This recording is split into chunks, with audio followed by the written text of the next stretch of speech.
மாணவர்கள் அனைவருக்கும் வணக்கம். 12th பாலிட்டிப்பா, சரியா? 12th பாலிட்டியில நம்ம 8th லெசன் வந்து பார்க்க போறோம். இதுல ஃபுல்லா நம்ம கம்ப்ளீட் பண்ணிடலாம், சரிங்களா? ஏன்னா இதுக்கு முந்தின வீடியோல பாதி இது பார்த்துப்போம், இந்த வீடியோல ஃபுல்லா பார்த்துருவோம். அதே மாதிரி இதுக்கு முந்தின வீடியோல வந்து பாத்தீங்க அப்படின்னா, இந்தியாவிற்கான திட்டமிட்ட பொருளாதாரம் விஸ்வேஸ்வரய்யா புத்தகம் வெளியிட்டது 1936ன்னு சொல்லியிருப்பேன். அது 34, சரியாப்பா? அதை மட்டும் சேஞ்ச் பண்ணிக்கோங்க. இன்னொரு டவுட் கேட்டிருந்தீங்க, பம்பாய் திட்டம். நிறைய பேர் கீழே 1940 கமெண்ட் பண்றீங்க. 8th புக்ல தான்ப்பா இருக்கு, 1940 தான் இருக்கு. 12th புக்ல 44 இருக்கு. அதை மாத்தாம இன்னும் சேஞ்ச் பண்ணாம தொடர்ச்சியா கொண்டு வந்துட்டே இருக்காங்க. அடுத்தடுத்த எடிஷன்லயும் இந்த 44 வந்துட்டே இருக்கு. ஒருவேளை 44 ஆப்ஷன்ல இல்ல அப்படின்னா 40 கரெக்ட், 40 இருந்துச்சுன்னா 40 நீங்க போட்டுக்கோங்க. ரெண்டுமே ஆப்ஷன்ல இருக்காது, ஒரே ஆப்ஷனா ரெண்டுமே இருக்காது, சரியா? ஏன்னா இப்ப குரூப் 4ல அதான் கேட்டிருந்தாங்கன்னு சொல்லியிருந்தேன். 40 பேஸ் பண்ணி தான் கேட்டிருந்தாங்க, அதனால நீங்க பாத்துக்கோங்கப்பா. சோ இப்ப பார்க்கலாம் நிதி ஆயோக் அமைப்பு, சரியா? நிதி ஆயோக் அமைப்போட தலைவர் யாரு அப்படின்னா பிரதமர், சரியா? இவருக்கு அடுத்து ஒரு துறை தலைவர் வந்து நியமிக்கப்படுவார்ப்பா, சரியா? இப்ப ஸ்ரீ சுமன் பெரி இருக்காரு 2025ல, சரியா? ஸ்ரீ சுமன் பெரி இருக்காரு. ஆக்சுவலா அப்ப நிதி ஆயோக்கோட தலைவர் யாரு அப்படின்னு கேட்டாங்கன்னா பிரதமர் தான். சில நேரம் நம்ம உன்னிப்பா கவனிக்காம நிதி ஆயோக்கோட தலைவர்னு கேட்டோன்னே ஸ்ரீ சுமன் பெரிய வந்து அடிச்சுட்டு வந்துரும். ஆனா அவர் வந்து அது துறை தலைவர் தான், பிரதமரால நியமிக்கப்படுவாரு. அதுக்கப்புறம் தலைமை நிர்வாக அதிகாரி, சரி, அவர் ஒருத்தர் இருப்பாரு. அதுக்கு கீழே வந்து பாத்தீங்கன்னா முழு நேர உறுப்பினர்கள் இருப்பாங்க. ஃபர்ஸ்ட் முழு நேர உறுப்பினர்கள் இருப்பாங்க. அதுக்கடுத்து பகுதி நேர உறுப்பினர்கள் 2 பேர் இருப்பாங்க அதிகபட்சமா, சரியாப்பா? அப்ப நிதி ஆயோக்கோட பகுதி நேர உறுப்பினர்கள் எத்தனை பேர் அப்படின்னா 2 பேர், சரியா? அடுத்து அலுவல் சாரா உறுப்பினர்கள் அதிகபட்சம் 4 பேர். நம்ம போன வீடியோலயே பார்த்திருப்போம். மத்திய அமைச்சரவை அதாவது கேபினட் அமைச்சரவையில இருக்க ஒரு 4 பேரை அலுவல் சாரா உறுப்பினர்களா நியமிக்கலாம். இந்த கொடுத்திருக்காங்க பாத்தீங்களா, மத்திய அமைச்சரவையிலிருந்து தேர்வு செய்யப்படுகிறார்கள், சரியா? அது போக ஆளுநர் குழு இருப்பாங்க. ஒவ்வொரு மாநிலத்தோட முதலமைச்சர்கள் பிளஸ் ஒன்றிய பிரதேசத்தோட துணைநிலை ஆளுநர்கள் இருப்பாங்க, சரியாப்பா? அதாவது யூனியன் டெரிட்டரிஸோட கவர்னர்ஸ் இதுல இருப்பாங்க. அதுக்கப்புறம் மண்டல குழுக்கள், ஒவ்வொரு மண்டலமா பிரிச்சிருப்பாங்க. அந்த மண்டலத்தோட முதலமைச்சர்கள் மற்றும் துணைநிலை ஆளுநர்கள் இருப்பாங்க. அதுக்கப்புறம் குறிப்பிட்ட துறைகளோட நிபுணர்கள், வல்லுநர்கள், துறைசார் வல்லுநர்கள், இவங்க எல்லாமே நிதி ஆயோக்ல இருப்பாங்க. இவங்களை எதுக்காக கொடுத்திருக்காங்கன்னா அவங்க துறை சார்ந்து எதுவும் இன்ஃபர்மேஷன்ஸ் வந்து கொடுக்கணும் அப்படின்றதுக்காக இவங்களை வந்து கொண்டு வந்திருப்பாங்க உள்ள. சரி, ரைட்டுப்பா.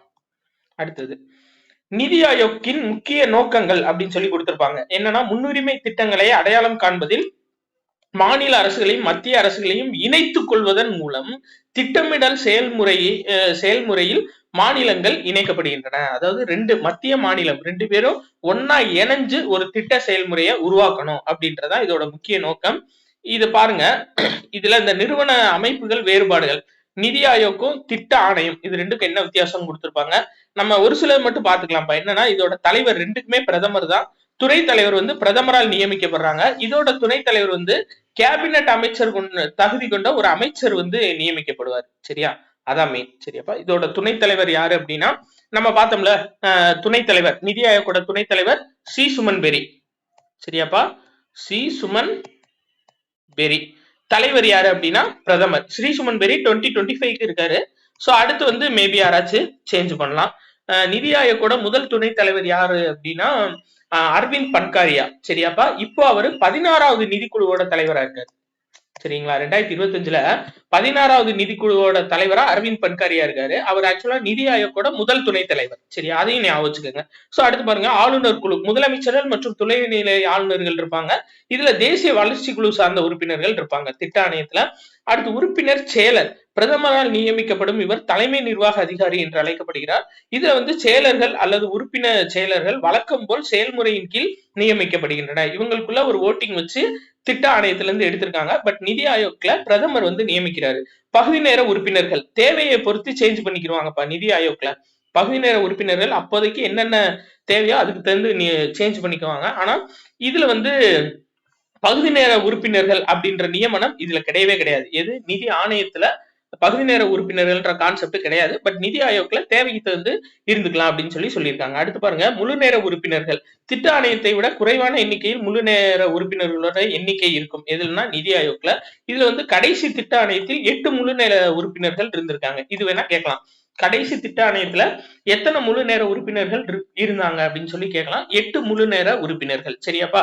அடுத்து பாருங்க, இதுல நம்ம மெயினா எக்ஸாம் பாயிண்ட் ஆஃப் வியூல பார்க்க வேண்டியது என்ன அப்படின்னா, நிதி ஆயோக் அப்படின்றது இந்த 5 ஆண்டு திட்டம் இந்த மாதிரி சின்ன சின்ன நாட்களா இல்லாம ரொம்ப லாங் டைம் 15 ஆண்டு கால செயல் திட்டம். சரியா? இதுல 7 ஆண்டு கண்ணோட்டம் வச்சிருப்பாங்க. அதாவது இது வந்து ஒரு லாங் டேர்ம் ப்ராசஸ். 15 வருஷம் கழிச்சு நம்ம வந்து இப்படி இருப்போம் அப்படின்னு சொல்லிட்டு ஒரு ஒரு லாங் டேர்ம் ப்ராசஸா கொண்டு வர்றதுதான் இந்த 15 ஆண்டு செயல் திட்டம். ஆனா ஒவ்வொரு 7 ஆண்டுக்கும் ஒரு கண்ணோட்டம் வச்சிருப்பாங்க. அதாவது இந்த 7 ஆண்டுக்குள்ள இது முடிச்சா அந்த 15 ஆண்டுல அதை சக்சஸ் பண்ணிடலாம். அப்ப 7 ஆண்டுக்குள்ள இது இருக்குமா, இது நம்ம கம்ப்ளீட் பண்ணிட்டோமான்னு செக் பண்ணி பாத்துக்கிறது தான். சரி, அதே மாதிரி வளம் குன்றா வளர்ச்சியோட வடிவமைப்பா இதை கொண்டிருக்காங்கப்பா. வளம் குன்றா வளர்ச்சி அப்படின்னா என்னன்னா, இப்போ நம்ம ஃபார் எக்ஸாம்பிள் ஜீரோ கார்பன் உமிழ்வு அப்படின்னு சொல்லி சொல்லுவோம். அப்படின்னா இப்போ ஒரு பேங்க் எடுத்துக்கிறோம். இப்போ ஃபார் எக்ஸாம்பிள் எஸ்பிஐ பேங்க் எடுத்துக்கிறோம். சரியா? இப்போ மதுரை மாவட்டத்துல ஒரு எஸ்பிஐ பேங்க் இருக்கு. அந்த எஸ்பிஐ பேங்க் எடுத்துக்கிட்டோம்னா அது வந்து ஜீரோ கார்பன் உமிழ்வா இருக்கணும் அப்படின்னு சொல்லி சொல்றாங்க. அப்படின்னா அந்த எஸ்பிஐக்கு வரக்கூடிய கரண்ட் வந்து பசுமை கரண்டா இருக்கணும், காற்றாலை மூலியமா தயார் பண்ணிருக்கணும். அந்த எஸ்பிஐ பேங்க்குக்கு கொண்டு வரக்கூடிய பணம் கொண்டு வரக்கூடிய வண்டி வந்து எலக்ட்ரிக்ல இயங்கணும். சோ அப்படி எல்லாம் முடியுமா அப்படின்னா முடியாது. அப்ப என்ன பண்ணலாம்னா, இவங்க வெளியிடுற உமிழ்வும், அதாவது எஸ்பிஐ பேங்க் வெளியிடுற உமிழ்வும் அதை வந்து அப்சர்வ் பண்றதுக்கான மரங்கள், அதுக்கு தேவையான அந்த இயற்கையும் இவங்க அமைச்சிட்டாங்க. ரெண்டும் ஈக்குவலா இருந்துச்சுன்னா அதுதான் வந்து என்னன்னா ஜீரோ கார்பன் உமிழ்வு அப்படின்னு சொல்லி சொல்லுவாங்க. இப்ப கேரளால ஒரு மீன் மார்க்கெட் வந்து இந்த மாதிரி தான் இருக்கு. சரியாப்பா?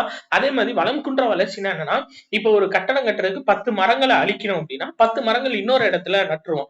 இப்போ அதை நடாமட்டோம்னு வச்சுக்கோங்களேன், அது வந்து வளம் குறைக்கப்பட்ட வளர்ச்சி. சரியா? ஏன்னா அங்க இருக்க வளத்தை வந்து நம்ம அழிச்சுதான் ஒண்ணு செய்யறோம். இதே வளம் குன்றா வளர்ச்சினா என்னப்பா, அந்த இடத்துல நம்ம அழிச்சதை திரும்ப மீட்டு உருவாக்கம் பண்ணிட்டோம். சோ இதுதான் வந்து வளம் குன்றா வளர்ச்சி. இதைத்தான் வந்து நிதி ஆயோக் வந்து பேஸ் பண்ணி எடுத்துட்டு போகணும் அப்படின்னு சொல்லி சொல்லியிருக்காங்க. உலகமே இதுலதான் கான்சென்ட்ரேட் பண்ணிட்டு இருக்காங்க. சரியாப்பா? சரி, ரைட். இதுல வேற எதுவுமே இல்லப்பா. இது ஃபுல்லா கதை தான். நம்ம இப்ப மெயினா பார்க்க வேண்டியது இந்தியாவில் நில சீர்திருத்தங்கள். சரியா? என்ன புக்கை ஓட்டி விட்டுக்கிட்டே போறேன் அப்படின்னு சொல்லி பாக்காதீங்க. இது இப்ப நான் இந்த கதை ஃபுல்லா நீங்க மெயின்ஸ் எக்ஸாம் குரூப் 1 மெயின்ஸ் படிச்சீங்கன்னா கட்டாயம் இந்த கதை ஃபுல்லா படிக்கணும். ஏன்னா அது வந்து ரிட்டன் ஃபுல் அண்ட் ஃபுல் நீங்க கைப்பட எழுதணும். 3 மணி நேரத்துல 50 பக்கத்துக்கு மேல நீங்க ஃபில்அப் பண்ணணும் அப்படின்னா நிறைய இன்ஃபர்மேஷன் தெரிஞ்சிருக்கணும். இது நம்ம பிரிலிம்ஸுக்கு அந்த என்ன பாயிண்ட்ஸ் தேவையோ அது மட்டுமே போதும். சரியா? புரிஞ்சு படிச்சா போதும். Right, okay. அடுத்து பார்க்கலாம். விவசாய போராட்டங்கள். அதாவது உபரி நிலங்களை தானமாக வழங்கும் பூமிதான இயக்கத்தை வினோபாபாவே தொடங்கினார். சரியாப்பா? பூமிதான இயக்கம்னா நிறைய பேர்கிட்ட நிலம், அதாவது ஒரே ஆள்கிட்ட பெரிய நிலம் இருக்கும், அதை வந்து நிறைய பேர்த்திட்ட பிரிச்சு தானமா கொடுக்கறதுதான் உபரி நிலங்களை தானமா வழங்குறதா பூமிதான இயக்கம். ஏழை விவசாயிகளுக்கு உதவும் வகையில் சர்வோதய இயக்கம், கூட்டுறவு சங்கங்கள் அமைத்து வலுப்படுத்தப்பட்டன. சரியாப்பா? இது ரொம்ப முக்கியமானதுதான். ஏன்னா கூட்டுறவு சங்கங்கள் வந்ததுக்கு அப்புறம் தான் விவசாயிகளுக்கு சரியான விலை வந்து கிடைக்க ஆரம்பிச்சிச்சு. சரியா? அதுக்கு முன்னாடி லோக்கல் மார்க்கெட்ல அவங்க சொல்றதுதான் ரேட்டா இருந்துச்சு. பட் கூட்டுறவு சங்கங்கள் இப்போ ஒரு ஊர்ல ஒருத்தர் பால் பண்ண வச்சிருக்காரு அப்படின்னா அவங்க என்ன பண்ணுவாங்க, லோக்கல்ல வந்து பாலை சேல்ஸ் பண்ணிடுவாங்க. மீத பாலை என்ன பண்ணுவாங்க அப்படின்னா, இப்ப உபரியா இருந்துச்சுன்னா அதை கூட்டுறவு சங்கங்களுக்கு ஊத்திடுவாங்க. கூட்டுறவு சங்கங்கள் என்ன பண்ணுவாங்க, அதை எடுத்துட்டு போய் நேரம் ஆவின்ல போய் பாஸ்டரைசேஷன் பண்ணி அதை பாக்கெட் பண்ணி சிட்டில இருக்கக்கூடிய மக்களுக்கு வித்துருவாங்க. அதுக்கான காசை விவசாயிகளுக்கு கொடுத்துருவாங்க. இதுதான் கூட்டுறவு சங்கத்தோட ஒரு முக்கியமான கான்செப்ட். ஒருவேளை இது இல்லைன்னா யோசிச்சு பாருங்களேன், இப்ப பால் அதிகமா இருக்கு, யார்கிட்ட அவங்க போய் விற்பாங்க? இவங்களால போய் இப்போ ஏதோ ஒரு ஒரு ஒரு பழம் ஒரு ரொம்ப கிராமத்துல இருந்து, சரியா, ஒரு நாளைக்கு ஒரு 2 ட்ரிப்பு தான் பஸ் போகுன்ற கிராமத்துல இருக்கக்கூடிய ஒரு பால் உற்பத்தி செய்யக்கூடிய ஒரு விவசாயி எப்படி டவுனுக்குள்ள வந்து அவ்வளவு பாலை விற்க முடியும்? சோ இந்த கான்செப்ட் வந்து ஒரு பெஸ்ட் கான்செப்ட். சோ கூட்டுறவு சங்கங்கள் வந்ததுக்கு அப்புறம் தான் விவசாயிகளுக்கு நியாயமான விலை கிடைக்க ஆரம்பிச்சிச்சு. சரியா? சரி, ரைட், ஓகே. அடுத்தது பாருங்க. கிராமப்புற மக்கள் மத்தியில் பூமிதான இயக்கமும் சர்வோதய இயக்கமும் வலுப்பெற்ற கிருஷ்ணம்மாள் ஜெகநாதன் தம்பதியர் அரும்பாடு பட்டனர். சரியாப்பா? கிராமத்துக்குள்ள சர்வோதய இயக்கம் வளம் பெறதுக்காக கிருஷ்ணம்மாள் ஜெகநாதன் தம்பதியர் தான் ரொம்ப இதா பாடுபட்டிருப்பாங்க. சரியா? சரி, ரைட்டுப்பா. இதுல வேற நம்ம எக்ஸாம் பாயிண்ட் ஆஃப் வியூல பார்க்க வேண்டியது மொத்தம் இந்த 4 பிரிவா செயல்படுத்திருப்பாங்க. சரியா? இந்த நம்ம இது பாக்குறோம்லப்பா, இந்த ஹெட்டிங் பாக்குறோம்ல, இந்தியாவின் நில சீர்திருத்தங்கள் இருக்குல்லப்பா, இது பிளஸ் இந்த கூட்டுறவு சங்கங்கள், அது போக இந்த சர்வோதய சங்கம், இது வந்து 3ஐயும் மொத்தம் 4 பிரிவா பிரிச்சு இதை வந்து செயல்படுத்திருப்பாங்க. முதல் பிரிவு என்னன்னா குத்தகை முறை தொடர்பான சட்டங்களை இயற்றுவது. சரியாப்பா? முதல் பிரிவு மெயினா என்ன இருந்துச்சு அப்படின்னா, குத்தகை சார்ந்த சட்டங்களை இயற்றணும். இத்தனை வருஷம் தான் குத்தகை அப்படின்னா, அவ்வளவு வருஷம் தான் இருக்கணும். அது இவ்வளவு அமௌண்ட் கொடுக்கணும்னா அவ்வளவுதான் இருக்கணும். சரியா? நிறைய காசு வாங்கணும் அப்படின்றதுக்காண்டி விவசாய மக்களை ஏமாத்தக்கூடாது. இது ஒண்ணு. அடுத்து பாருங்க, இடைத்தரகர்களை தடை செய்யும் நில சீர்திருத்த சட்டங்கள். இது ரொம்ப முக்கியம்ப்பா. சரியா? ஏன்னா இடைத்தரகர்கள்னாலதான் விவசாயிகளுக்கும் அமௌண்ட் வந்து கம்மியா கிடைக்குது அவங்களோட உற்பத்தி பொருள்களுக்கு. பிளஸ் அது போக நுகர்வோருக்கும் அவங்க வாங்கக்கூடிய பொருட்களுக்கு ரேட் அதிகமாகுது. சரியா? அப்ப இடைத்தரகர்களை தடை செய்யக்கூடிய நில சீர்திருத்த சட்டங்கள் கொண்டு வரப்பட்டுச்சு. அடுத்து பாருங்க, மூன்றாவது நில சீர்திருத்த சட்டங்கள் ஒருவர் எவ்வளவு நிலத்தை உரிமையாக வைத்துக் கொள்ளலாம் என்பதை வரையறை செய்வதாகும். சரியாப்பா? அப்போ நில உச்சவரம்பு சட்டம் 1961 தமிழ்நாட்டுல கொண்டு வரப்பட்டிருக்கும். சோ பின்னாடி பாக்ஸ்ல இருக்கு, அதை பார்ப்போம். ஒருத்தங்க இருந்தாங்க அப்படின்னா அவங்களுக்கு இவ்வளவுதான் நிலங்கள் இருக்கணும். அதுக்கு மேல அவங்க இருந்துச்சு அப்படின்னா அது வந்து அரசு எடுத்துக்கலாம், இல்ல அரசு கிட்ட அவங்களே கொடுத்துடணும். சரியா? இதுதான் மெயின் கான்செப்ட். அப்ப எல்லாருமே வந்து விவசாயம் பண்ணலான்ற மாதிரி இருக்கும். அடுத்து 4வது பிரிவு நில சீர்திருத்த சட்டங்கள் நாம் மாறுபட்ட நிலங்களை வைத்திருப்பது தொடர்பாகவும், இவ்வாறான நில சீர்திருத்த சட்டங்கள் வேளாண்மையில் அதிக விளைச்சல் பெறுவதையும் வறுமை குறைப்பையும் நோக்கமாக கொண்டது. அதாவது என்னன்னா, இந்த நில சீர்திருத்த சட்டம் என்னன்னா, வெவ்வேறு வகையான நிலங்கள் வந்து வச்சிருப்பாங்கப்பா. இப்போ அதாவது செம்மண் காடு ஒண்ணு இருக்கும், கரிசல் காடு ஒண்ணு இருக்கும், வண்டல் மண் இருக்கும்.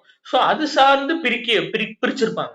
இவங்களுக்கு என்ன செயல்பாடு கொடுக்கலாம், இவங்களுக்கு என்ன செயல்பாடு கொடுக்கலாம். இப்ப கரிசல் மண்ணா பருத்தி சார்ந்து என்ன செயல்பாடு உங்களுக்கு கொடுக்கலாம். செம்மண் அப்படின்னா நம்ம நிறைய செம்மண்ல எல்லாமே விளையும் அப்படின்னு சொல்லி நம்ம ஜியாகிரபி புக்ல இருக்கும். அதே மாதிரி வண்டல் மண் அப்படின்னா அதுல நெல்லு இதெல்லாம் வந்துட்டு எப்படி கொடுக்கலான்றத அப்ப அதாவது இந்த நில சீர்திருத்த சட்டம் மாறுபட்ட நிலங்களை வைத்திருப்பது தொடர்பான உள்ளது. சரியா? இதுப்பா 4வது பிரிவு. சரியா? Right, okay. அடுத்து பாருங்க, விடுதலைக்கு பிறகு ஒருங்கிணைந்த நில சீர்திருத்த சட்டங்கள் கொண்டு வரப்பட்டன சொல்லியிருப்பாங்க. இதுல நம்ம மெயினா பார்க்க வேண்டியது என்ன அப்படின்னா, இந்த அதாவது பத்திரப்பதிவு முறை கொண்டு வந்தாங்க. இதான் மெயின். இந்த நில சீர்திருத்தங்கள் இருக்கு பாத்தியாப்பா. ஃபர்ஸ்ட் ஜமீன்தாரி முறை வந்து ஒழிச்சிட்டாங்க. ஒழிச்சதுக்கு அப்புறம் என்ன பண்ணாங்கன்னா, அந்த நிலத்தை வந்து கரெக்டா மக்களுக்கு பகிர்ந்து கொடுத்தாங்க. சரி, ரைட். பகிர்ந்து கொடுத்ததுல ரொம்ப ஈஸியா இருந்தது எந்த மாநிலம் அப்படின்னா, உத்தரப்பிரதேசம் மற்றும் மத்திய பிரதேசம் மாநிலம். அதை வந்து ரொம்ப ஈஸியா அமல்படுத்திட்டாங்க. ஏன்னா உத்தரப்பிரதேச மாநிலத்துல அந்த காலத்துல இருந்தே பத்திரப்பதிவு முறை வந்து இருந்திருக்கு. பட் நம்ம தமிழ்நாட்டுல அந்த அளவு கிடையாது. பத்திரப்பதிவு முறை அப்படின்றது பெர்ஃபெக்டா கிடையாது. இதை ஈஸியா அமல்படுத்துற மாநிலம் எது அப்படின்னா உத்தரப்பிரதேசமும் மத்திய பிரதேசமும். ஏன்னா அவங்க அந்த காலத்துல இருந்தே நாங்களா அந்த மாதிரிடா அப்படின்ற மாதிரி அப்ப இருந்தே அவங்க பத்திரப்பதிவு முறையை வச்சு அழகா அந்த நிலத்தை பிரிச்சுதான் அவங்க ஆட்சி பண்ணியிருக்காங்க. சரியாப்பா? சோ இது ஒரு முக்கியமான பாயிண்ட். அடுத்து இந்த தஞ்சை பண்ணையார் பாதுகாப்பு சட்டம் 1952. இது வந்து புது புக்ல இல்ல. சரியாப்பா? புது எடிஷன்ல இல்ல.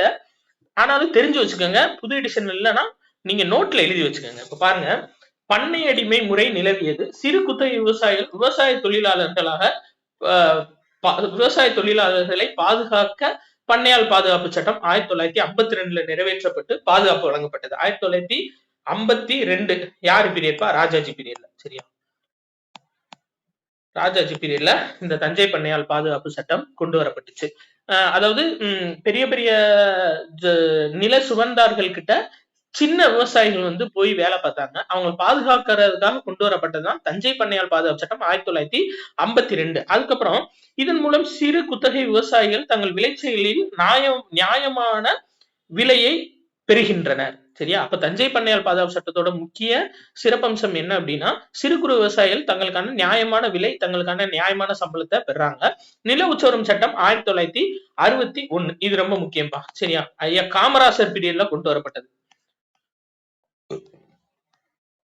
ஏன்னா 1963 தான் ரிசைன் பண்ணுவாரு கே திட்டத்துல. அப்ப 61 அப்படின்றது காமராசர் பீரியட்ல கொண்டு வரப்பட்டதுதான் நில உச்சவரம்பு சட்டம். சரியா? Right, okay. அடுத்தது பார்க்கலாம். குத்தகை வாரம் ஒழுங்குபடுத்துதல் இதெல்லாம் நம்மளுக்கு கதை தான்ப்பா. இது கூட்டுறவு விவசாயம் இந்த இது பார்க்கலாம். சரிங்களா?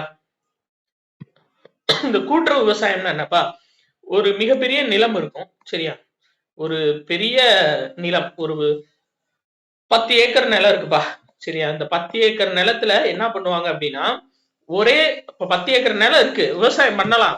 ஆனா ஒரே ஆளு அதுல உள்ளீடு கொடுக்க முடியாது. அப்ப என்ன பண்ணுவாங்க, ஆளுக்கு ஒரு ஒரு அரை அரை ஏக்கர் 50 சென்டா பிரிச்சு ஒரு 20 பேர் ஒண்ணு சேருவாங்க. ஒண்ணு சேர்ந்து 20 பேர் காசு போட்டு அதுல ஃபுல்லா விளை வச்சிருவாங்க. விளை வச்சதுக்கு அப்புறம் என்ன பண்ணுவாங்கன்னா, இதுல வருதுலப்பா தானியங்கள், அதை வித்து அதுல எவ்வளவு எவ்வளவு அமௌண்ட் வருதோ அதை 20 பேரு பிரிச்சுக்கிருவாங்க. சரியா? இததான் வந்து மதுரை சின்ன பிள்ளை அப்படின்றவங்க செஞ்சாங்க. அவங்களுக்கு தான் வந்து ஐயா வாஜ்பாய் வந்துட்டு அவார்டு கொடுத்திருப்பாங்க. சரியா? கொடுக்கும்போது அவங்க காலிலேயே விழுந்து கும்பிட்டுருப்பாங்க. ஏன் அப்படின்னா ஒரு கிராமத்துல இருக்கக்கூடிய பெண்களோட பொருளாதாரத்தை முன்னேற்றத்துல அவங்க ஒரு மிகப்பெரிய பங்கு வச்சிருப்பாங்க. மதுரை சின்ன பிள்ளை இது வந்து நம்ம 10th தமிழ் புக்ல இருக்கக்கூடிய டேட்டா. சோ இதுதான் வந்து கூட்டுறவு விவசாயம். இந்த கான்செப்ட் தான் உள்ள கொடுத்திருப்பாங்கப்பா. செலவினங்கள் போக மிச்சம் கிடைப்பதை சமமாக பகிர்ந்து கொள்ளும் முறை கூட்டுறவு விவசாயம். சரியா? ஏன் இதை சொல்றேன்னா இது வந்து கான்செப்ட் ஓரியன்டா ஒரு சிலர் தெரிஞ்சு வச்சுக்கோங்க. கூற்று காரணம் சார்ந்து கேட்டாங்கன்னா நம்மளுக்கு தேவை. Right, okay. அடுத்து பாருங்க, இந்திய கூட்டுறவு சட்டம் 1904 இயற்றப்பட்டதன் அடிப்படையில் சென்னை மாகாண கூட்டுறவு சட்டம் 1932 இயற்றப்பட்டது. இது ரொம்ப முக்கியம்பா. சரியா? இந்திய கூட்டுறவு சட்டம்னா 1904, சென்னை மாகாண கூட்டுறவு சட்டம் அப்படின்னா 1932. சரியாப்பா? இதுல இப்ப கூட்டுறவு சங்கங்கள் அப்படின்னா நான் எக்ஸாம்பிளுக்கு ஒரு பால் அப்படின்ற சொன்னேன், எல்லாத்துக்கும் தெரியுன்றதுக்காக. எல்லாத்துலயுமே கூட்டுறவு சங்கங்கள் இருக்கு. இப்போ இருளர் இன மக்கள் இருக்காங்கல்லப்பா, அவங்களோட மெயின் இது ஊட்டி சைடு இருப்பாங்க, நீலகிரி பகுதிகளில். அவங்களோட மெயின் தொழிலே என்னன்னா பாம்பு பிடித்தல். சரியா? அவங்க என்ன பண்ணுவாங்கன்னா அவங்களுக்குன்னு ஒரு கூட்டுறவு சங்கம் இருக்குப்பா. அவங்களுக்குன்னு ஒரு கூட்டுறவு சங்கம் இருக்கு. அந்த கூட்டுறவு சங்கம் மூலியமா அந்த பாம்பை எடுத்துட்டு வந்து அந்த பாம்போட விஷத்தை அந்த கூட்டுறவு சங்கங்கள்ல தமிழ்நாடு அரசு கொள்முதல் பண்றாங்க. ஏன் அப்படின்னா அதுல இருந்து நிறைய மருந்துகள் வந்து தயாரிக்கிறாங்க. பாம்பு விஷம் முறிவு மருந்தே அந்த பாம்பு விஷத்துல இருந்து தான் தயார் பண்றாங்க. சரியாப்பா? சோ அதுக்கும் ஒரு கூட்டுறவு சங்கங்கள் இருக்கு. அது போக கைத்தறி, பட்டு, நெசவு, மட்பாண்டம் செய்தல் எல்லாத்துக்குமே கூட்டுறவு சங்கங்கள் இருக்கு. சரியாப்பா? அடுத்து இதுல வந்து இது ஃபுல்லா கதை தான் இந்த பாக்ஸ். இந்தியா ஒப்பிடும்போது நம்ம தமிழ்நாடு பெஸ்டா இருக்கு அந்த மாதிரி சொல்லியிருப்பாங்க. சரியா? நம்மளுக்கு எக்ஸாம் பாயிண்ட் ஆஃப் வியூ தான் தேவைப்பா. சரி, ரைட், ஓகே. நேரம் இங்க வந்துடலாம். நிலச்சட்டம் குறித்து நீங்கள் அறிந்து கொள்ள வேண்டியவை என்னன்னா, இப்போ ஒரு உள்கட்டமைப்பு நடக்க போகுதுப்பா. இப்போ ஒரு இடத்துல ஒரு நிலம் வச்சிருக்காங்க ஒருத்தவங்க, ஒரு 50 சென்ட் நிலம் இருக்குப்பா. திடீர்னு இங்க வந்து ஒரு ஒரு இண்டஸ்ட்ரி வரப்போகுது. சரியா? அதனால இந்த இந்த நிலத்துக்கு நடுவுல ரோடு போட போறாங்க. அப்பதான் இந்த இண்டஸ்ட்ரிக்கு தேவையான எல்லா ப்ராடக்ட்ஸும் கொண்டு போக முடியும். அப்ப இந்த நிலத்தை கையகப்படுத்துறதுக்கு ஒரு ஒரு ஒரு தனி நபர்கிட்ட இருந்தோ இல்ல ஒரு தனியார்கிட்ட இருந்தோ இந்த நிலத்தை கையகப்படுத்த முடியுமா அப்படின்னா, அந்த கையகப்படுத்துறதுக்கு என்னென்ன ப்ரொசீஜர் அப்படின்றத கொண்டு வந்ததான் என்ன அப்படின்னா இந்த சட்டம். சரியா? நிலச்சட்டம் 2013. சரியாப்பா? ரொம்ப ரொம்ப முக்கியம். அதாவது இதுதான் 2013 கொண்டு வரப்பட்ட இந்த சட்டம் நிலச்சட்டம் அப்படின்னு சொல்லி கொண்டு வரப்பட்டுச்சு. ஃபர்ஸ்ட் 1961 ஒரு ப்ரொசீஜர் சொல்லியிருப்பாங்க. அதை திருத்தம் பண்ணி 2013 கொண்டு வந்திருப்பாங்க. இந்த திட்டத்தோட முக்கிய நோக்கம் என்னன்னா, உள்கட்டமைப்பு உள்ளிட்ட அரசு மற்றும் தனியார் திட்டங்களுக்கு, ரெண்டுக்குமே அரசு மற்றும் தனியார் திட்டங்களுக்கு நிலம் தேவைப்படும் போது அந்த நிலத்தை வைத்திருப்போரிடமிருந்து கையகப்படுத்துவதற்கான ஒரு சட்டம் தான். சரியா? இதுல நம்ம மெயினா பார்க்க வேண்டியது ஒன்னே ஒண்ணுதான் எக்ஸாம் பாயிண்ட் ஆஃப் வியூல இருக்கும். என்னன்னா, அதாவது அந்த நிலத்தின் உரிமையாளர்களில் 80 விழுக்காடு உரிமையாளர்களின் ஒப்புதல் பெறுவது, அரசு மற்றும் தனியார் பங்களிப்பு நிலங்களில் 70 விழுக்காடு நில உரிமையாளர்களின் ஒப்புதல் பெறுவது மிக மிக அவசியம் அப்படின்னு சொல்லியிருப்பாங்க. இப்போ ஒரு அதே நிலம் இருக்குப்பா. சரியா? இப்போ 1 ஏக்கர் இருக்கு, 1 ஏக்கர் நிலம் இருக்கு. இதுக்கு வந்து ஒரு 100 பேர் இருக்காங்கப்பா. 100 சென்ட்டுக்கு 100 பேர் உரிமையாளரா இருக்காங்க. ஒரு ஆள்கிட்டயும் ஒரு சென்ட் இருக்கு அப்படின்னா, இப்போ இந்த 100 ஏக்கரை கையகப்படுத்தணும் அப்படின்னா ஒரு 80% பேராச்சு அட்லீஸ்ட் ஓகே சொல்லியிருக்கணும். அதாவது ஒரு தனியாருக்கு கொடுக்கறதுக்கு. சரியா? ஒரு தனியாரு இப்போ ஒரு இண்டஸ்ட்ரி ஆரம்பிக்க போறாங்க அப்படின்னா நிலம் கேட்கறாங்க கவர்மெண்ட் கிட்டனா, அந்த 100 பேத்துல 80 பேர் ஓகேன்னு சொன்னாதான் அந்த நிலத்தை கையகப்படுத்த முடியும். ஒண்ணு. இதுவே தனியார் அரசு ஒப்பந்தம், அரசு நிறுவனம் ரெண்டும் சேர்ந்து ஒரு நிறுவனத்தை ஆரம்பிக்கிறாங்க அப்படின்னா, சரியா? அதாவது ஒரு ஒரு நிறுவனம் ஆரம்பிக்க போறாங்க, அதுல அரசோட முதலீடு இருக்குன்னா இதுல 70% பேர் 70 பேர் ஓகேன்னு கையெழுத்து போட்டா போதும். அப்ப குறைஞ்சபட்சம் அரசு தனியார் முதலீடு சேர்ந்து ஆரம்பிச்சா 70% பேர் ஓகே சொன்னாதான் அந்த நிலத்தை கையகப்படுத்த முடியும். இதுவே வந்து பாத்தீங்க அப்படின்னா 80% பேர் வந்து ஓகே சொன்னாதான் தனியாருக்கு கொடுக்கறதுக்காக அந்த நிலத்தை வந்து கையகப்படுத்த முடியும். இவ்வளவுதான்ப்பா இதுல இருக்கக்கூடிய பாயிண்ட். சரியா? வேற எதுவும் தேவையில்ல, இதை மட்டும் படிச்சீங்கன்னா போதும். ரைட். அடுத்து பசுமை புரட்சி. சரியாப்பா? ரொம்ப முக்கியமான டாபிக். பசுமை புரட்சி மெயின்ஸ் எக்ஸாம்க்குலாம் இது நீங்க எழுதுறதுக்கு உங்களுக்கு ரொம்ப யூஸ்ஃபுல்லா இருக்கும். பிரிலிம்ஸ்ல கேக்குறாங்க, ரொம்ப அந்த அளவு கேக்குறது இல்ல. ஆனா பசுமை புரட்சி, வெண்மை புரட்சி ரெண்டுல இருந்து ஒரு கொஸ்டின் கட்டாயம் வந்துருது. ஆனா ரொம்ப டஃபா வைக்கிறது இல்ல. இருந்தாலும் நம்ம மெயின் கான்செப்டா பாத்துருவோம். சரியாப்பா? இது பாருங்க, நாட்டின் மொத்த உள்நாட்டு உற்பத்தியில் வேளாண்மையின் பங்கு 12ல இருந்து 15%. இது ரொம்ப முக்கியமானதுப்பா. சரியா? அப்போ நாட்டோட மொத்த உள்நாட்டு உற்பத்தி ஜிடிபில வேளாண்மையோட பங்கு எவ்வளவுன்னா 12ல இருந்து 15%. சரி, இப்போ பசுமை புரட்சி எப்படி கொண்டு வரப்பட்டது அப்படின்றது பார்க்கலாம். சரியாப்பா? இதுல பாருங்க, வேளாண்மை என்பது வெறும் உணவு தானிய விளைச்சலை மட்டும் குறிக்கவில்லை. வேளாண்மை அப்படின்றது தென்னை வளர்ப்பு, முந்திரி, காபி, தேயிலை, மிளகு, காய்கனி எல்லாம் சேர்ந்து குறிக்கிறதா அது பேரு வேளாண்மை அப்படின்னு சொல்லி சொல்றாங்க. சரியா? அப்போ பேசிக்கா வந்து இந்தியாவோட உணவு தேவை அப்படின்றது ரொம்ப அதிகமானப்ப இருந்துச்சு அந்த காலத்துல. நம்ம வந்து தன்னிறைவு பெறல. சரியா? அந்த பற்றாக்குறையை போக்குறதுக்கு தான் நம்மளுக்கு பசுமை புரட்சி கொண்டு வரப்பட்டுச்சு. முதல் 2 ஐந்தாண்டு திட்டத்துல ஒரு அனுபவமா இருந்துச்சு வேளாண்மை அப்படின்றது. ஏன்னா எந்த அளவுக்கு அடுத்த நம்ம வேளாண்மையை கொண்டு போலாம் அப்படின்றது. சரியா? இது 2வது பக்கத்துக்கு அப்புறம் பார்த்துட்டு பக்கத்துக்கு வந்தோம்னா நம்மளுக்கு புரியும். சரியாப்பா? 1950ல என்ன நடக்குது அப்படின்னா, நம்ம வந்து ரொம்ப இந்தியா வந்து உணவு தேவையில ரொம்ப டவுனா இருக்கும். அப்போ அமெரிக்கா கிட்ட இருந்து PL 480 அப்படின்ற சட்டப்படி நம்ம உணவு தானியங்களையும் பால் பொருட்களையும் இறக்குமதி பண்ணிட்டு இருக்கோம். சரியாப்பா? PL அப்படின்னா என்னன்னா ஷிப் டு மவுத், கப்பல் முதல் வாய் வரை அப்படின்னு வரும். ஆனா நம்ம புக்ல என்ன கொடுத்திருப்பாங்க அப்படின்னா கப்பலுக்கு வாயில் அப்படின்னு கொடுத்திருப்பாங்க. ஆக்சுவலா என்னன்னா கப்பல்ல இருந்து வரக்கூடிய உணவு இந்திய மக்களுக்கு போய் சேருது அப்படின்றத இந்த திட்டம் PL 480 அப்படின்ற ஒரு திட்டம். சரி, ரைட்டு. அப்ப என்ன அது இறக்குமதி வந்து ரொம்ப அதிகமாகுது. உணவுப் பொருட்களை சார்ந்து நம்ம அடுத்த நாட தாங்கி நிற்கிறது வந்து பாத்தீங்க அப்படின்னா ரொம்ப ரொம்ப ஒரு தவறான விஷயம். ஏன்னா இப்ப ஒரு நம்மளுக்கும் பாகிஸ்தானுக்கும் திடீர்னு சண்டை வந்துச்சு. அமெரிக்காக்காரங்க பாகிஸ்தானுக்கு சப்போர்ட் பண்ணாங்கன்னா நம்ம உணவுப் பொருளை நிப்பாட்டிட்டாங்கன்னா பாதி இது நம்ம நாடே வந்து ரொம்ப கஷ்டமாயிடும். அப்ப இந்த தேவை வந்து ரொம்ப 1550கள்ல தீவிரமா எடுத்துக்கொள்ளப்பட்டு பார்க்கப்படுதுப்பா. சரியா? அப்போ தேவை இப்ப இருக்கிறத விட 2ல இருந்து 3 மடங்கு அதிக தேவை இருக்கு உணவுக்கு. சரி, அப்ப என்ன பண்ணலாம் அப்படின்னு சொல்லி யோசிக்கிறாங்கப்பா. சரியா? யோசிச்சு 1960ல போர்டு அறக்கட்டளை சரியா ஒரு பரிந்துரை பண்றாங்க. அதாவது இந்தியாவின் உணவு நெருக்கடியும் அதை எதிர்கொள்ளும் வழிகளும் அப்படின்ற தலைப்பு கீழே 1960ல இந்திய அரசு வந்து ஏத்துக்கிறாங்க. சரியா? இந்த அவங்க கொடுத்த வழிகாட்டுதலை வந்து ஏத்துக்கிறாங்க போர்டு அறக்கட்டளை. அவங்க என்ன சொல்றாங்க அப்படின்னா புதிய பாசன வசதிகள் நீங்க கொண்டு வரணும். அது போக இந்த பழைய உரமிடுதல் முறை வந்து இருக்கக்கூடாது. ஏன்னா உங்களுக்கே தெரியும், இப்ப இயற்கையா ஒரு பொருள் இருந்துச்சுன்னு வச்சுக்கோங்களேன், அந்த பொருள் வந்து சீக்கிரம் கெட்டு போயிடும். அது வேற வழி இல்லை. நம்ம வந்து அதுக்கு சூட் ஆகிதான் ஆகணும்.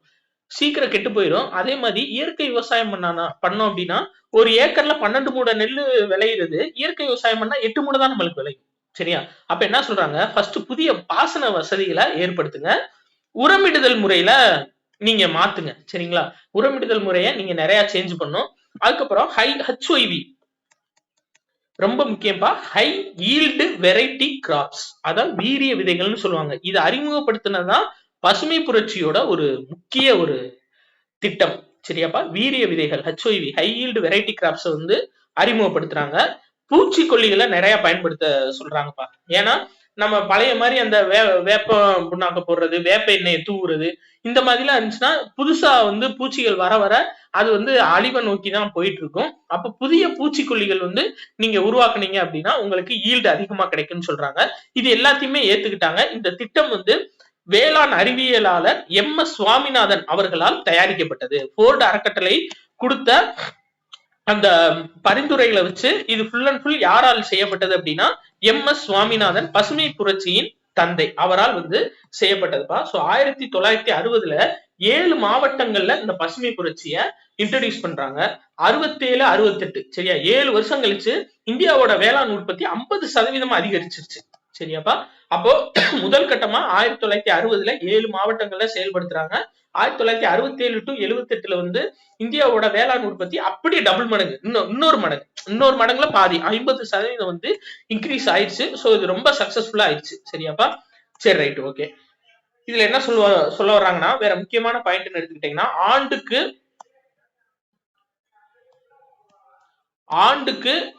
ஒரு போகம் என்கின்ற நிலை மாறி 2 போகம் 3 போகம் மகசூல்கள் காணப்பட்டன. ஒரு வருஷத்துக்கு ஒரு போகம்ன்றது விளையிறது போய் 2 போகம் 3 போகம் அப்படின்றது விளைஞ்சிச்சு. இது பாத்தீங்க அப்படின்னா ஒரு சில இதுல வந்து நல்லா சக்சஸ்ஃபுல்லா காணிச்சுப்பா. எது அப்படின்னா பஞ்சாப், ஹரியானா, உத்தரப்பிரதேசம் இந்த மாதிரி வட மாநிலங்கள்ல நிறைய விளைவுகள், நல்ல விளைவுகள், நிறைய ப்ரொடக்ஷன் நிறைய காணப்பட்டுச்சு. ஆனா நெல் பயிரிடக்கூடிய இதுல வந்துட்டு வெற்றி வந்து கம்மியா தான் காணப்பட்டுச்சு. தமிழ்நாடு, கர்நாடகா போன்ற மாநிலங்களில் குறைவான வெற்றி தான் காணப்பட்டுச்சு. வெற்றி தான். அதாவது இந்த இவங்க ஒரு தடவை சொன்னாங்க பாத்தீங்களா, ஒரு அரசியல்வாதி சொன்னாங்க என்னன்னா, இது தோல்வியா எடுத்துக்கல, இது வந்து நாங்க வெற்றிகரமான தோல்வியா பாக்குறோம் அப்படின்ற மாதிரி தான் இன்க்ரீஸ் ஆச்சு. ஆனா அந்த டார்கெட் அளவு இன்க்ரீஸ் ஆகல. பட் தென் மாநிலங்கள்ல குறைவான வெற்றி காணப்பட்டன. ஆனா வட மாநிலங்கள்ல மிகப்பெரிய வெற்றி காணப்பட்டுச்சு இந்த பசுமை புரட்சிய பொறுத்தவரை. சரியாப்பா. ஒட்டுமொத்தமாக விளைச்சல் அதிகரித்து உணவு பற்றாக்குறை சிறப்பாக குறைக்கப்பட்டது. சரியா ரைட் ஓகே. அடுத்து பாருங்க. இது மூலியமா வேளாண் வேலை வாய்ப்புகள் வந்து அதிகமாச்சுப்பா. என்னன்னா அதாவது 2 விதமான வேலை வாய்ப்பு உருவாயிருச்சு. இப்போ வந்து பழைய விவசாய முறை நம்ம கொண்டு வந்தோம் அப்படின்னா அதுல வந்து என்ன வச்சிருப்பாங்க, மாடு வச்சிருப்பாங்க. அந்த மாடு பிளஸ் விவசாய தொழிலாளர்கள் இருப்பாங்க. சரியா. இதுல என்னாச்சு அப்படின்னா புதிய வெரைட்டி கிராப்ஸ், இந்த ஃபர்டிலைசர்ஸ், அது போக மிஷினரிஸ் எல்லாமே கொண்டு வந்துட்டாங்களா. இப்ப என்னாச்சு அப்படின்னா இந்த வேளாண் துறைக்கு ஒரு டிராக்டர் வாங்குறாங்கப்பா. அப்ப இது ஒரு தொழிலா உருவாயிருது. சரி மாடு இல்ல, ஓகே ரைட், பட் டிராக்டர் வாங்குறாங்க. ரைட். இப்ப அந்த டிராக்டருக்கு சும்மா ஓடுமா, டீசல் போடணும். இது சார்ந்து ஒரு தொழில். சரி ரைட்டு. இப்ப டீசல் போட்டா போதுமாப்பா, இதுக்கான ஸ்பேர் பார்ட்ஸ் வேணும். அப்ப அந்த வேளாண் அந்த மிஷினரிஸுக்கு தகுந்த ஸ்பேர் பார்ட்ஸ் கடை.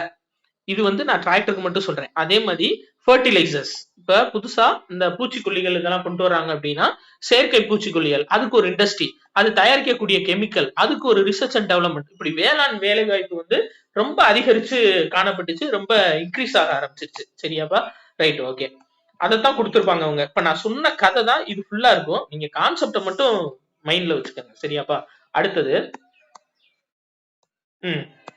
இதுல ஒரு முக்கியமான ஒரு சக்சஸ் காணப்பட்டுச்சு. என்ன அப்படின்னா ஒரு சில இடம் வந்து திடீர்னு வந்து வறுமையால பாதிக்கப்பட்டிருக்கும். அதாவது வறுமைனா உற்பத்தி குறைவா இருந்திருக்கும். இந்தியால ஒரு சில மாநிலங்கள் வந்து சக்சஸ்ஃபுல்லா இருந்திருக்கும். அப்ப அந்த சக்சஸ்ஃபுல்லான மாநிலங்கள்ல இருந்து உற்பத்தி குறையான மாநிலங்களுக்கு தங்களோட தானியங்களை பகிர்ந்துக்கிட்டாங்க. இப்ப வறட்சியால் பாதிக்கப்பட்ட விதர்வா பகுதி மற்றும் தெலுங்கானா மாநிலத்திற்கு தங்கள் உபரியை விநியோகித்தனர். அப்ப என்ன பாச்சு, வந்து தங்களுக்கே இல்லாம இருந்தாங்க ஒவ்வொரு மாநிலமும். இப்போ உபரி அதிகமா உற்பத்தி பண்ணிட்டாங்க. இப்ப பஞ்சாப், ஹரியானா எல்லாம் பார்த்தோம். அவங்க வந்து ஒரு ஒரு வருஷத்துக்கு ஒரு 1000 கிலோ உற்பத்தி பண்ணா போதும்னு இருக்கு. எக்ஸாம்பிள் சொல்றேன். 2000 கிலோ உற்பத்தி பண்ணி வச்சிருக்காங்க. அப்போ மிச்சம் இருக்கு 1000 கிலோ என்ன பண்றது, எங்கேயாச்சும் வறுமையால பாதிக்கப்பட்டிருக்கும், இல்ல உற்பத்தியால பாதிக்கப்பட்ட மாநிலங்களுக்கு அவங்களுக்குள்ள நம்ம இந்தியாக்குள்ள பிற மாநிலங்களுக்கு டிரான்ஸ்பர் பண்ண ஆரம்பிச்சாங்க. இது ரொம்ப சக்சஸ்ஃபுல்லா போயிடுச்சுப்பா. சரியா. இதுதான் என்ன அப்படின்னா இந்தியாவோட பசுமை புரட்சி. சரியா. அடுத்து பாருங்க, இந்தியாவோட வெண்மை புரட்சி பார்க்க போறோம். Right okay. இது வந்து ஒரு 45 மினிட்ஸ் வீடியோவா இருக்கும். ஆனா ஃபுல் அண்ட் ஃபுல் முடிச்சிடலாம். சரியாப்பா. இந்தியாவோட வெண்மை புரட்சி ரொம்ப முக்கியமானது. சரியா. இதோட கான்செப்டை நான் சொல்லிடுறேன். அதாவது என்ன அப்படின்னா 1950 அதே வருஷம் எப்போ நம்ம இந்த பசுமை புரட்சி வந்துச்சுலப்பா, அதே வருஷம் நம்ம இதே திட்டம் அமெரிக்காட்ட PL 480 அப்படின்ற திட்டம் மூலியமா, கப்பலுக்கு வாயில் அப்படின்ற திட்டம் மூலியமா நம்ம என்ன பண்ணோம்னா பால் பொருட்கள் வந்து அதிகமா இறக்குமதி பண்ணிட்டு இருந்தோம். முக்கியமா பால் பொருட்கள் அப்படின்றது மருத்துவம் சார்ந்த இதுக்கும் குழந்தைகளுக்கும் அதிகமா பயன்படுறது. அதுதான்ப்பா இதோட மெயின் கான்செப்ட்.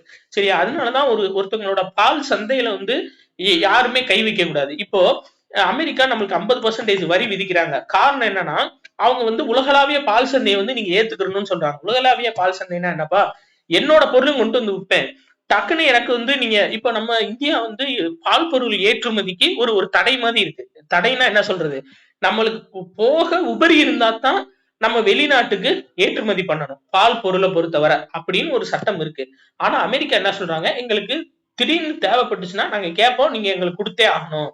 அதே மாதிரி எங்களுக்கு அதிகமா உற்பத்தி ஆச்சுன்னா நீங்க ஒரு ஒரு 70% உங்க பால் பொருளை வித்தீங்கன்னா எங்க பால் பொருள் வந்து ஒரு 30% கண்டிப்பா விற்போம். இந்த மாதிரி இருக்கு, நீங்க ஓகேன்னு சொன்னீங்கன்னா சரி நம்ம அடுத்தது பண்ணலாம் அப்படின்ற மாதிரி இது பண்றாங்க.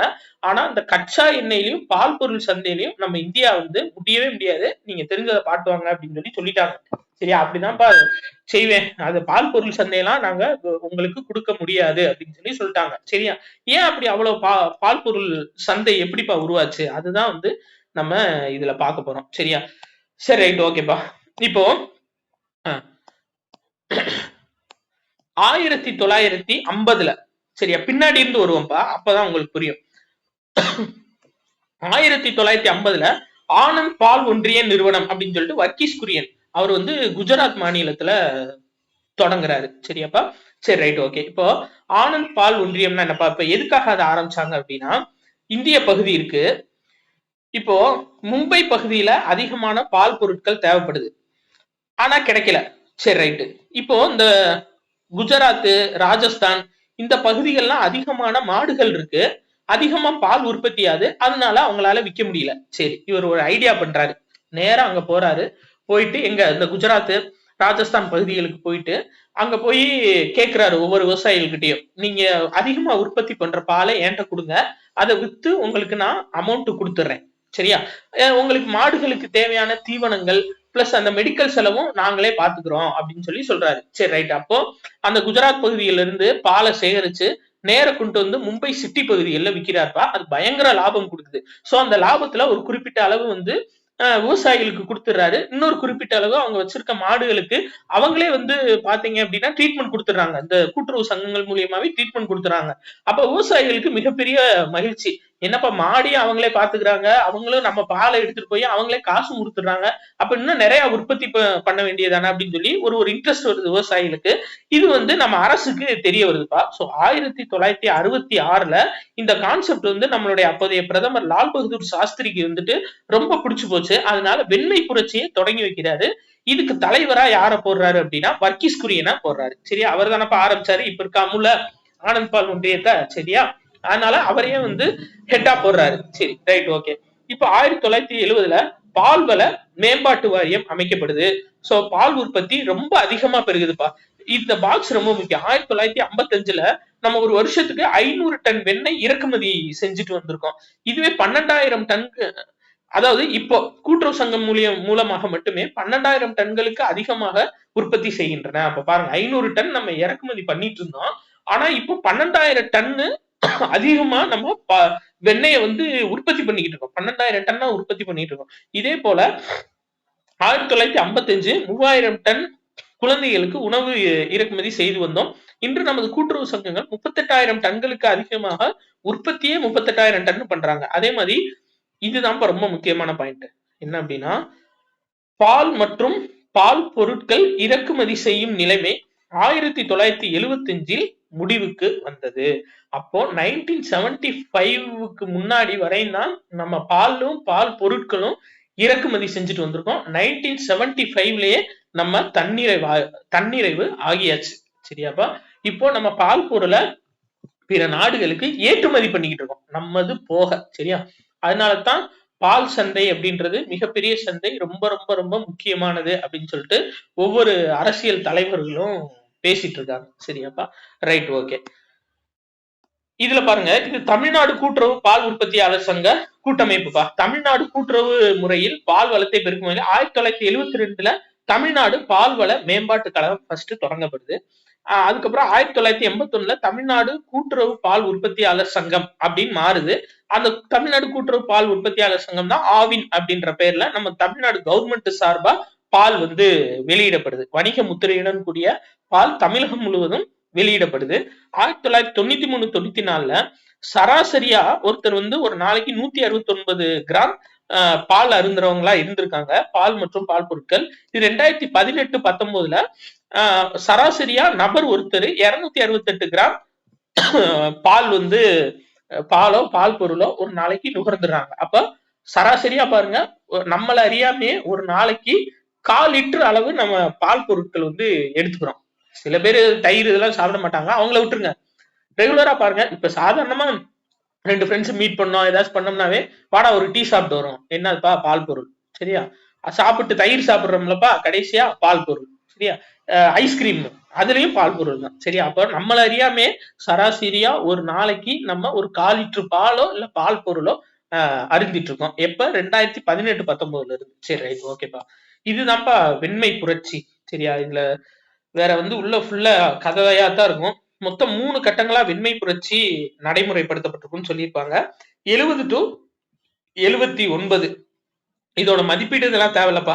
சரியா? இந்த 3 கட்டங்கள் மட்டும் பார்த்து வச்சுக்கோங்க. ஃபர்ஸ்ட் 70 to 79 ஒரு கட்டம், 81 to 85 ஒரு கட்டம், 85 ஒரு நிமிஷம் இருங்க.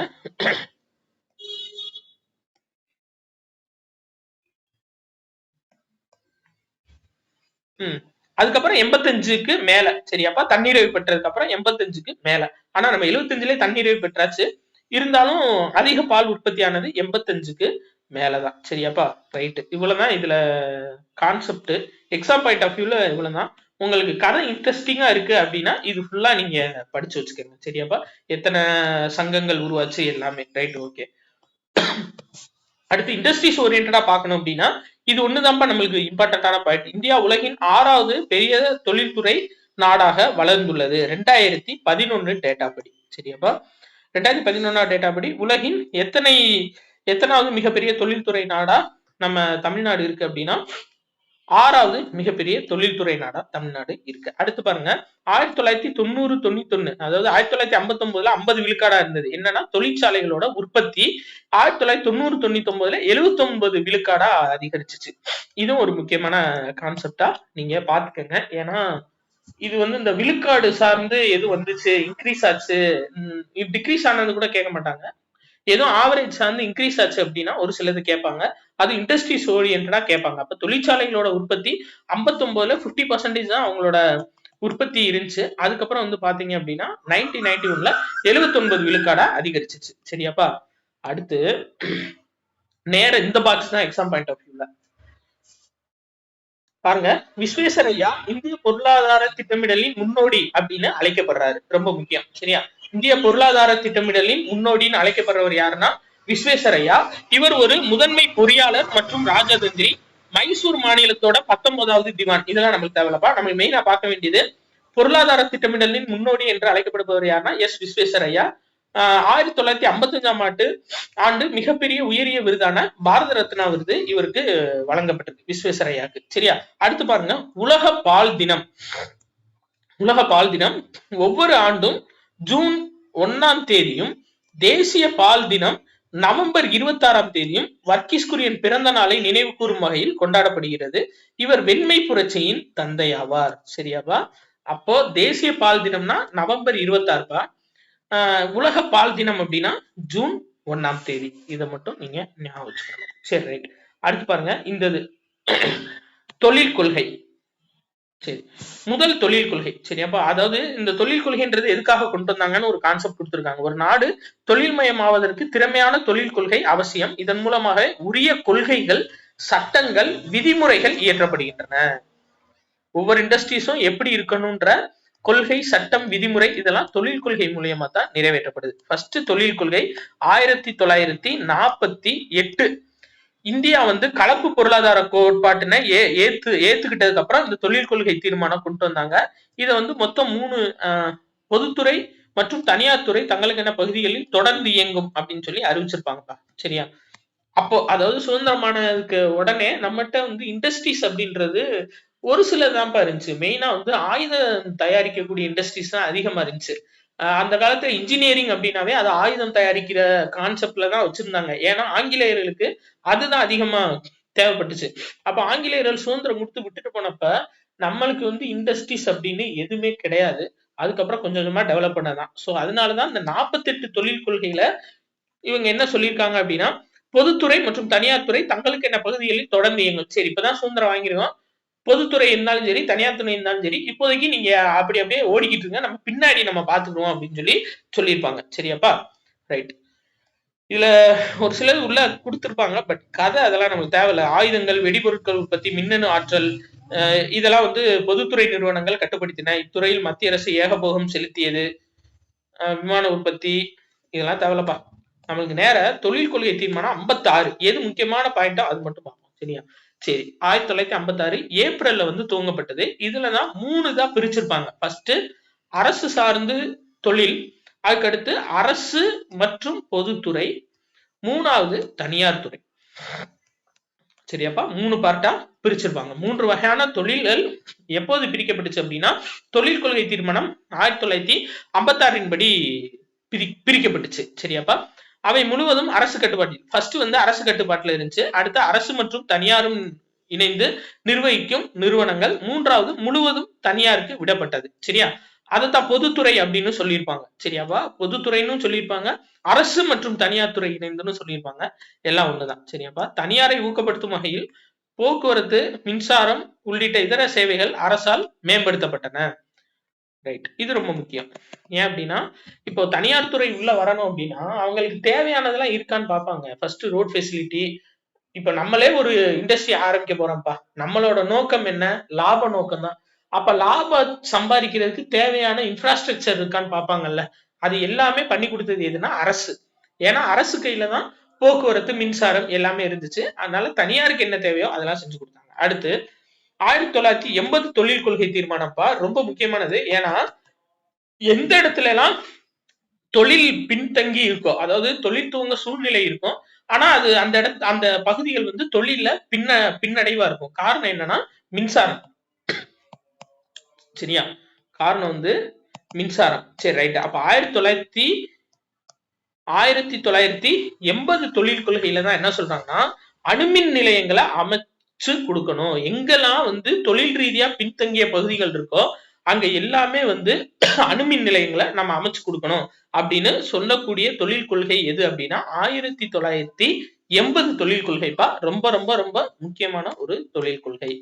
அடுத்து இதே மாதிரி இந்த 80 தொழில் கொள்கையில இன்னும் நிறைய சொல்லியிருப்பாங்கப்பா. என்னன்னா, உரிம முறையில இருந்து பெரிய தொழில்களை வந்து விடுவிச்சிருப்பாங்க. இப்போ எக்ஸாம்பிள் அது இந்த இது பார்த்துட்டு பார்ப்போம் பாருங்க. பெரும் நிறுவனங்கள் மெயினா புதிய தொழில் தொடங்குபவர்களுக்கு உரிமங்களில் இருந்து முழு விலக்கு அளிக்கப்பட்டது. அகல வரிசை என்னும் கோட்பாடு அறிமுகப்படுத்தப்பட்டது. இன்னொன்னு என்னன்னா, எது மாற்றங்கள் தேவைப்பட்டுச்சு அப்படின்னா அதுக்கு கவர்மெண்டோட பெர்மிஷன் தேவையில்ல. இப்போ ஒரு ஹார்லிக்ஸ் பாட்டில் இருக்கு. சரி, இப்போ ஹார்லிக்ஸ் போடுறாங்க, டக்குன்னு உமன்ஸ் ஹார்லிக்ஸ் ஒண்ணு போட போறோம் நாங்க அப்படின்னு சொல்லி சொன்னாங்க அப்படின்னா, இந்த 1980க்கு முன்னாடி உமன்ஸ் ஹார்லிக்ஸ்னு ஒண்ணு நாங்க தனியா செயல்படுத்த போறோம்னு சொல்லி கவர்மெண்ட்ட பெர்மிஷன் வாங்கணும். கவர்மெண்ட் அதை பார்த்து செக் பண்ணி ஆமா கரெக்ட் தான், பெண்களுக்கான ஹார்லிக்ஸ் இது யூஸ்ஃபுல்லா இருக்குன்னு சொல்லி பெர்மிஷன் கொடுத்தா தான் அவங்க சொந்த முடிவு எடுத்ததை சக்சஸ் பண்ண முடியும். ஆனா இந்த 1980க்கு அப்புறம் என்ன சொல்லிட்டாங்க அப்படின்னா, கவர்மெண்டோட ரூல்ஸ் படி நீங்க தயாரிச்சா போதும், ஒவ்வொரு இதுக்கும் கவர்மெண்ட்ட பெர்மிஷன் வாங்கணும்னு அவசியம் இல்ல. நீங்க என்னென்ன ப்ராடக்ட்ஸ் வந்து புதுசா அறிமுகப்படுத்தணும்னு நினைக்கிறீங்களோ அது எல்லாமே அறிமுகப்படுத்திக்கலாம் அப்படின்னு சொல்லியிருப்பாங்கப்பா. சரியா? அதான் ஏகபோக கட்டுப்பாட்டு சட்டம் இதெல்லாம் நீக்கப்பட்டது. சரியா? எப்ப அதாவது அதெல்லாம் 1991 நீக்கப்பட்டிருக்கும். பட் 80ல வந்துட்டு பாத்தீங்க அப்படின்னா இந்த இது கொடுத்திருப்பாங்க. சரியா? இந்த மாதிரி பெர்மிஷன் வந்து கொடுத்திருப்பாங்க. Right, okay. இது பேரு அகல வரிசை அப்படின்னு சொல்லிட்டு சொல்லுவாங்க. சரி, அடுத்து 1991பா, PV நரசிம்ம ராவ் அரசு பதவி ஏற்றதை தொடர்ந்து 1991 ஜூலையில் ஒரு புதிய தொழில் கொள்கை வந்து அறிமுகப்படுத்தப்பட்டுச்சு. நம்மளுக்கு தெரியும், LPG, லிபரலைசேஷன், பிரைவேடைசேஷன், குளோபலைசேஷன். சரியா? அதுல வந்து இந்த முக்கியமானது. அன்றைய பிரதமர் PV நரசிம்ம ராவ் புதிய பொருளாதார கொள்கையை அறிவித்தாரு. அப்போ வந்து நிதி அமைச்சரா இருந்தவர் யாரு அப்படின்னா டாக்டர் மன்மோகன் சிங்பா, ரொம்ப முக்கியமானவர். சரியா? PV நரசிம்ம ராவ் புதிய தொழில் கொள்கை ஆரம்பிக்கும் போது அப்போதைய நிதி அமைச்சரா இருந்தவர் டாக்டர் மன்மோகன் சிங், நம்மளோட முன்னாள் பிரதமர். சரியா? ரொம்ப ரொம்ப அறிவாளிப்பா அவரு, ரொம்ப ஒரு நாலேஜபிளான பர்சன். அவரு கொடுத்த ஐடியானாலதான் நம்ம 91ல ஏற்பட்ட மிகப்பெரிய பொருளாதார நெருக்கடியில இருந்து மீண்டது. நிறைய பேர் சொல்லுவாங்க, அதாவது தனியார் மயம், தாராளமயம், உலகமயம் இதெல்லாம் தேவையா, தேவையில்லாம எதுக்கு இந்தியா ஏத்துக்கிடுச்சு அப்படின்னு சொல்லியிருப்பாங்க. ஒருவேளை அந்த காலகட்டத்துல நம்ம அந்த 3 விஷயத்தையும் ஏத்துக்கல, இந்த தொழில் கொள்கையை கொண்டு வரல அப்படின்னா இப்ப கொஞ்ச நாளைக்கு முன்னாடி இலங்கையில நடைபெற்றுச்சு பாத்தீங்களா? அதாவது இந்த பெட்ரோல் வாங்குறதுக்கு லைன்ல நின்று இருந்தாங்க. ஆட்சியே கவுத்து ராஜபக்ச எங்க இருக்காப்லன்னு இன்ன வரையும் தெரியல. பூரா கொலவெறில இருக்காங்க. இலங்கைக்குள்ள வந்தாவே ரொம்ப டென்ஷனா இருக்காங்க ராஜபக்ச மேல. சரியா? அப்படி நிலைமை சூழ்நிலை வந்திருக்கும். ஆனா அது எல்லாத்தையுமே தடுத்து புதிய தொழில் கொள்கைய அவரோட அறிவு மூலியமா செயல்படுத்தினது யாருன்னா டாக்டர் மன்மோகன் சிங் தான். இதெல்லாம் வந்து நம்ம ஏத்துக்கிட்டு தான் ஆகணும். இது 100க்கு 100 உண்மை. சரியாப்பா? நீங்க வேணா இன்னும் எக்ஸ்பிளனேஷன் வேணும்னா நீங்க சர்ச் பண்ணி பாருங்க. 1991 அந்த பொருளாதார கொள்கை எல்பிஜின்னு அடிச்சு பாருங்க. அவ்வளவு இன்ஃபர்மேஷன்ஸ் நம்ம யூடியூப்ல இருக்கும். சரியா? ரைட், ஓகேப்பா. அடுத்து போவோம். அரசியல் பேச ஆரம்பிச்சா பேசிக்கிட்டே இருப்போம். நம்மளுக்கு படிப்பு முக்கியம். Right, okay. அடுத்து போட்டி சட்டம்பா 2002. அதே மாதிரி இந்த பாருங்க, இந்த பாக்ஸ்ல எது விட்டுட்டோம் பாத்தீங்களா? அதாவது புதிய பொருளாதார கொள்கையின் தந்தை என்று இவர் அழைக்கப்படுகிறார் அப்படின்னு சொல்லி சொல்றாங்க. இவர்னு சொல்றது பி.வி. நரசிம்மராவ் தான்ப்பா. சரியா? ஏன்னா ஓல்டு கொஸ்டின்ல வந்துட்டு இப்போ நீங்க ரெண்டையுமே பார்த்து வச்சுக்கோங்க. மன்மோகன் சிங்கும் பார்த்து வச்சுக்கோங்க, பி.வி. நரசிம்மராவும் பார்த்து வச்சுக்கோங்க. நம்ம சென்ட்ரல் கவர்மெண்ட் எக்ஸாமுக்கு ஃபுல்லா புதிய பொருளாதார கொள்கை யாரு அப்படின்னா பி.வி. நரசிம்மராவ் தான். அவர் தான் வந்து பொருளாதார கொள்கையின் தந்தைன்னு சொல்லி சொல்லுவாங்க. ஆனா இவங்க என்ன கான்செப்ட்ல கொடுத்துருக்காங்கன்னா, இதை வடிவமைச்சா டாக்டர் மன்மோகன் சிங் வந்து தந்தை அப்படின்னு அழைக்கப்படுறாருன்னு கொடுத்துருக்காங்க. நீங்க ஆப்ஷனை பார்த்துக்கோங்க. ஒருவேளை ஆப்ஷன்ல 2 பேருமே இருந்தாங்க அப்படின்னா பி.வி. நரசிம்மராவ் தான் நம்மளுக்கு கரெக்டான ஆன்சர். சரி, ரைட். அடுத்தது பார்க்கலாம். போட்டி சட்டம்பா. வர்த்தக நடவடிக்கைகள் ஏகபோக தடுப்பு சட்டம் 1969 நீக்கப்பட்டு அதுக்கு பதிலாக போட்டி சட்டம் வந்து கொண்டு வரப்பட்டுச்சு. 2002ல வந்து போட்டி சட்டம் கொண்டு வந்தப்பட்டுச்சு. MRTP act 1991ல ஒழிக்கப்பட்டுச்சு. சரியாப்பா? இது என்ன அப்படின்னா, அதாவது இதுக்கு முன்னாடி எம்ஆர்டிபி ஆக்ட்ல குழு நிறுவனங்கள் அமைச்சர் இது மீண்டும் 2007 2009 திருத்தப்பட்டது. இந்த இருக்கு பாத்தீங்களா? மூலதன தடுப்பு சட்டம் என்பது ஏகபோக நடவடிக்கைகளை கட்டுப்படுத்தும் வகையில் நிதி ஒரே இடத்தில் குவியும் வகையிலும் நியாயமற்ற வர்த்தக நடவடிக்கையும் தடுக்கும் சட்டமாகும். சரியாப்பா? எம்ஆர்டிபி ஆக்ட் அப்படின்றது அதாவது கரெக்டா வரி செலுத்துறாங்களா இல்ல வந்து ரொம்ப சம்பாரிச்சு ஒரு தனி நபர்கிட்டயே வந்து பொருள் குமியுதா, ஒரு தனி முதலாளிகிட்டே வந்து காசு எல்லாம் குமியுதா, இதெல்லாம் பாக்குறதுதான் இந்த எம்ஆர்டிபி ஆக்ட். சரியா? அதனாலேயே வந்துட்டு நிறைய தொழில்கள் வந்து உள்ள வர்றதுக்கு தயங்கினாங்க. ஏன்னா அதிகமா காசு நம்மகிட்ட குவியறது பார்த்தா அதுக்கு டாக்ஸ் போட்டு இந்தியா கவர்மெண்ட் புடிங்கிரும்பா, அதுக்கு எதுக்கு நம்ம கஷ்டப்படணும் அப்படின்னு சொல்லிட்டு அதனால 1991ல இந்த சட்டம் வந்து நீக்கப்பட்டிருக்கும். 2002ல வந்து பாத்தீங்க அப்படின்னா இதுக்கு பதிலா போட்டி சட்டம் அறிமுகப்படுத்திருக்கும்பா. சரியா? போட்டி சட்டம் என்னன்னா, அதாவது மேற்பார்வையிடுறது மட்டும் நுகர்வோருக்கு தேவையான ஆரோக்கியமான போட்டி செய்து நுகர்வோர்களுக்கு சிறந்த பொருட்களை வழங்குறது. இப்போ எல்லாத்தையும் ஓபன் பண்ணி விட்டாங்கன்னு வச்சுக்கோங்களேன், அதாவது பெர்மிஷன் எல்லாத்தையும் ஓபன் பண்ணிட்டாங்க, நீங்க ஃப்ரீயா பண்ணுங்க அப்படின்னு சொல்லிட்டு, அப்ப போட்டி அதிகமாகும்.